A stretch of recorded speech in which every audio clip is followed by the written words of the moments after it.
Liligo tayo dito. Huwag kayong aakyat dyan kasi pag umakyat kayo dyan, diretso kayo ng UP. So yun, diretso lang natin to. Tapos konting singit-singit kasi gasa naman tayo. Kasi maluwag yung ano dito, singitan.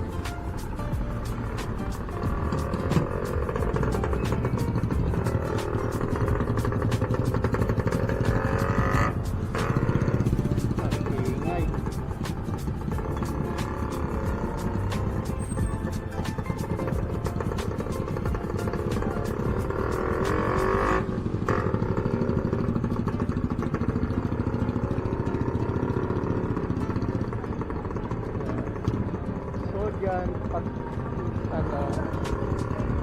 dinerecho nyo yan at kumanan kayo, palabas kayo ng highway. Yung highway na yan, malayo yung U-turn nyo dyan. Ang U-turn na mangyayari dyan sa bandang UP pa. Ayan, kaya dito tayo sa kaliwa. Tapos no entry. Sinarado na nila. Dati bukas to So yun. No entry na.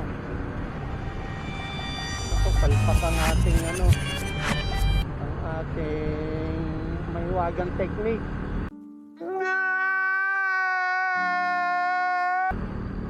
Pero dati doon pwede kang pumasok. Papasok ka doon, tapos lalabas ka rin. Pagkalabas mo, ayun nga, diretso ka na ng yung U-turn dyan, yung malapit sa Matandang Balara. Ako, mission failed. Ay, Matandang Balara ba yung U-turn na yun? Basta yun dyan lang rin sa Luzon. Kaso sinarado, no entry, damot. Pero sa bagay, private property. Kaya siguro okay lang. Ano natin, ganun talaga. So mangyayari, ikot na lang tayo. Ayokong dumaan ng Republic Ang kasi, ang hassle. U-turn ulit tayo.